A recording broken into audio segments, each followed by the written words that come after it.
Había una vez, en un país no muy lejano llamado Venezuela, nacía una niña de enormes ojos oscuros, a la que pondrían por nombre Teresa. Sería la pequeña respecto de sus otras dos hermanas, Mercedes e Isabel, con quienes se llevaba 7 y 11 años respectivamente. Le llamarían afectuosamente Tere, y había sido casi regalo de Reyes, nacida el 4 de enero de hace ya 42 años. Su nacimiento sería la puerta que abriría muchos caminos y traería a aquel hogar la luz, profundidad, fuerza y energía que necesitaban. La pequeña fue creciendo y creciendo.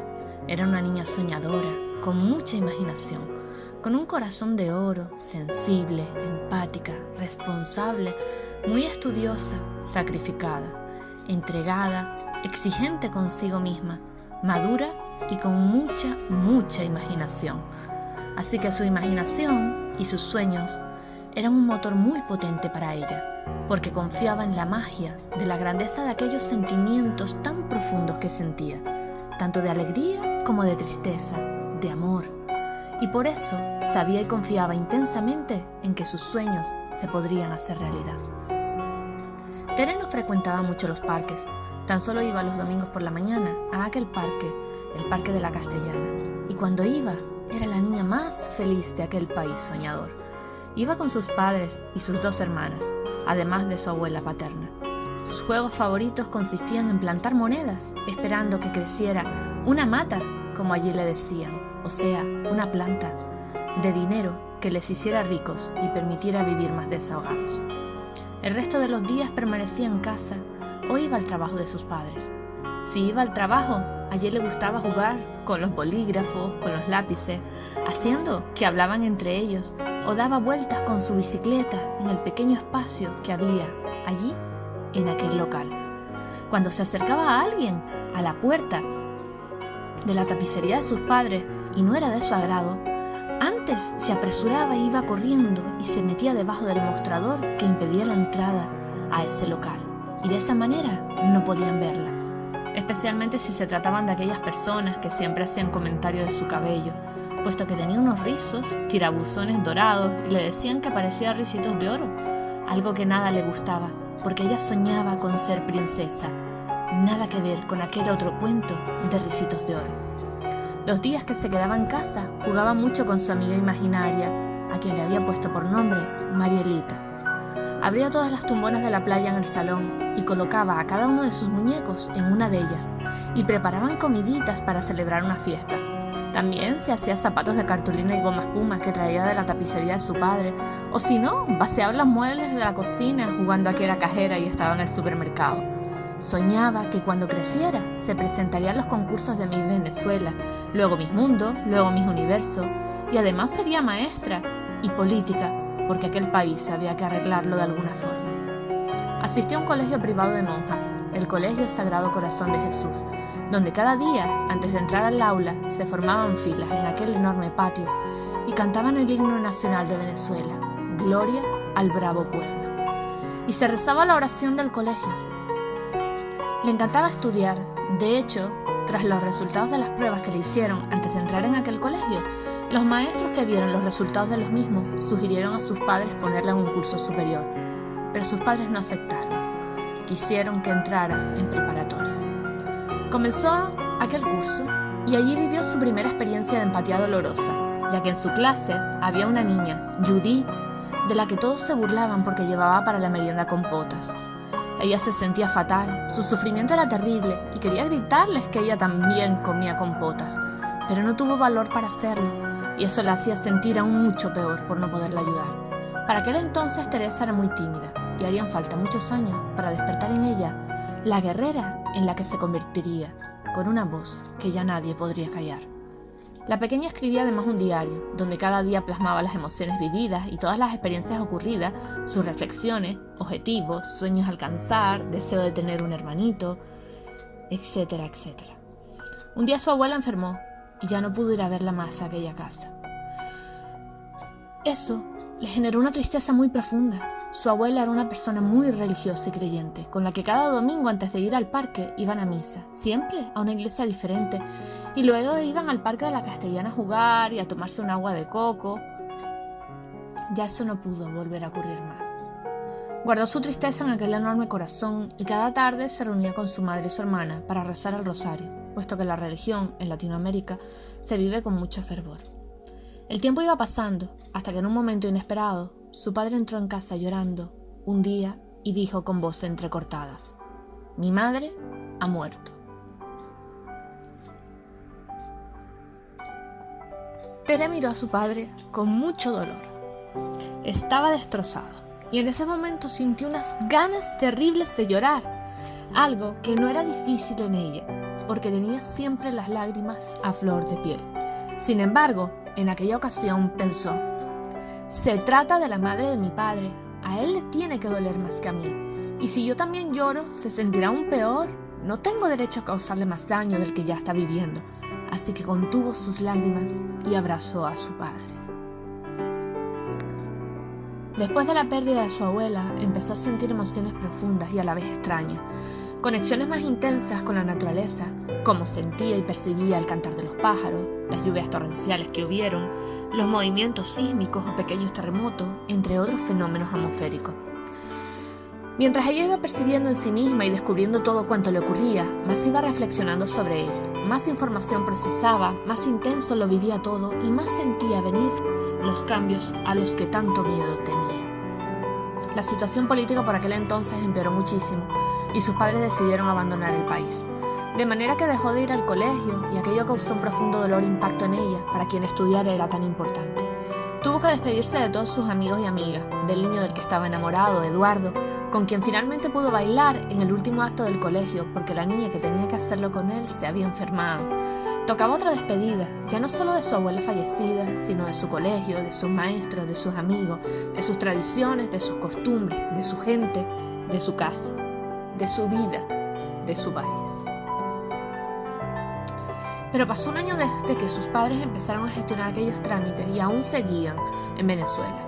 ¿Cuánta preocupación tenía aquella niña que había estado un año sin estudiar? ¿Cómo recuperaría aquel tiempo? Se planteaba una y otra vez. Además, la situación social en la calle era terrible, las revueltas políticas, la subida de los precios de los alimentos básicos y un largo etcétera que la abrumaba. Finalmente, cuando llegó la hora de partir, su hermana mayor decidió quedarse en el país con unas tías que vivían allí. Ahora sí que sería difícil pegar aquellos trozos de corazón que aún no habían podido encajar unos con otros pese a tanto pegamento. Comprendió entonces que su corazón y vida quedarían fragmentados para siempre y una parte de ella quedaría por siempre en su país y otra parte junto a su hermana mayor, Isabel. Y ahí estaba aquí el avión esperándoles. Era de la compañía Iberia y su nombre era Costa de la Luz. Aquel nombre se repetía una y otra vez en su cabeza.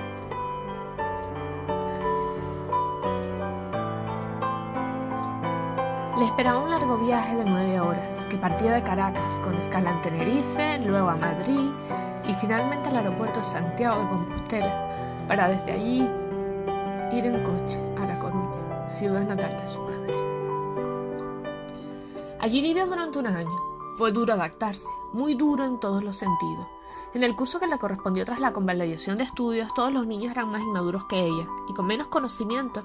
Se sentía fuera de lugar viéndose tan desarrollada físicamente como mujer al lado de las otras niñas, además de su madurez y otras características del rasgo que la hacían diferente. La parte divertida fue la asignatura de gallego y tener que estudiar sociales, también en dicha lengua autonómica. Se aferró a estudiar su auténtica pasión. Quizás su potente válvula de escape, tanto que incluso un día antes de ir al colegio, de camino al mismo, se encontró con su padre que volvía de trabajar, y este le dijo: «He leído en el periódico que se han suspendido las clases hoy porque estamos en alerta meteorológica por temporal. No tienes que ir hoy a clase». Y Tere lo miró, y su padre, entendiendo su mirada, le preguntó: «¿Qué vas a hacer?». Y ella le respondió: «Papá, yo voy al colegio, quiero estudiar. No puedo volver a perder un solo día más de clase». Aquel trayecto para llegar al colegio fue interminable, el viento, granizo, pero no se detuvo hasta que llegó a las puertas de aquel colegio que estaba cerrado. Sin duda tenía que comprobar con sus propios ojos que no iba a perder un día más de clase en su vida. Su padre, sabiendo lo que amaba estudiar y lo testaruda que era, permitió que viviera aquella experiencia, y en ese camino conoció a un chico cuya frente sangraba por el granizo que le había causado heridas al no llevar paraguas, y ella lo aguareció bajo el suyo. Extremadamente humana, empática, responsable, exigente, pero herida por algunos acontecimientos de su vida, había dejado de ser tan soñadora. Había conseguido que sus lágrimas ya no fueran tan abundantes, aunque seguían muy presentes en momentos de cualquier emoción, ya fuera alegría, rabia o tristeza. Además de centrarse en estudiar y mantener su cabeza ocupada para conseguir superar lo difícil que era adaptarse a aquel cambio tan drástico, se sentía obligada a mantenerse fuerte, ya que su hermana había salido peor parada que ella a nivel escolar, puesto que estando en el último curso de bachillerato en Venezuela, la habían convalidado para primero de bachillerato en España. Y además, la mayoría de las asignaturas tenía que cursarlas en gallego. Si eso ya no era suficiente para su hermana, atrás había dejado un trozo enorme de su corazón, partido, puesto que había dejado su novio en Venezuela y lloraba cada día porque lo había dejado atrás y ella no quería vivir en España. Aquella niña de tan solo 12 años tenía que ayudar a su hermana como fuera a pegar aquellos trozos de su corazón. Sabía que estaba en una condición más injusta que ella, así que tenía que ser fuerte y ayudarla a enfrentar aquella situación y su adaptación. Aunque el resultado, pese a los esfuerzos de aquella niña, fueron realmente un fracaso para Teresa. Aquella experiencia duró un año. Las condiciones climatológicas y el trabajo que su padre tenía que desempeñar para ganarse la vida no eran del agrado de la familia, cuyo resultado supuso casi el divorcio de sus padres. Así que vivió momentos de bastante tensión y tristeza, aunque finalmente sus padres decidieron continuar juntos por ella, que aún era pequeña, y viajaron a Gran Canaria, donde se trasladaron a vivir, destino que sería el definitivo para aquella familia. Allí tocaba dejar otro trocito de corazón, abandonar otra vez el colegio, sus amigos, maestros, su casa, costumbre, el niño del que se había enamorado, Juan Carlos, puesto que Teresa, adicta a los cuentos y lecturas de amor, príncipes y princesas, siempre había sido muy enamoradiza y soñadora, creyendo siempre que un día llegaría su príncipe azul en un caballo blanco y la protegería de todo y de todos.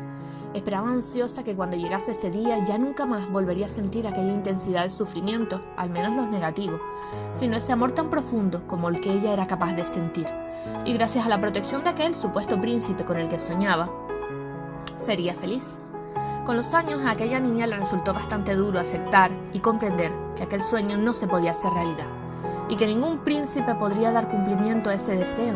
Peor aún, la llegada de los príncipes a su vida, que tanto amor ella les entregaba, significarían con el tiempo la misma intensidad que el amor que sentía por ellos, pero de intenso sufrimiento y tristeza, al darse cuenta que no eran capaces ni de amar como ella, y que además la abandonarían o la dejarían de querer. Su padre se trasladó antes que la pequeña, su hermana y su madre, para intentar buscar vivienda, trabajo y cubrir todas las necesidades, evitando que tuvieran que vivir nuevamente una experiencia de ese tipo. Así que permanecieron separados unos meses hasta que todo estuvo listo para trasladarse desde La Coruña a Las Palmas de Gran Canaria, a donde llegarían Tere junto a su madre y hermana. La recepción fue un salón luminoso y amplio, donde cada uno de los muñecos de Teresa le esperaba sentado en el sillón. Cada uno de ellos tenía un nombre y era tratado con exquisito cuidado y mimo por ella, que había sufrido tanto porque habían venido en un baúl, en un barco desde Venezuela, y temía que se asfixiara estando dentro. Su amiga imaginaria se había quedado en Venezuela, quizás donde las ilusiones, los sueños y la imaginación fueron heridos de gravedad.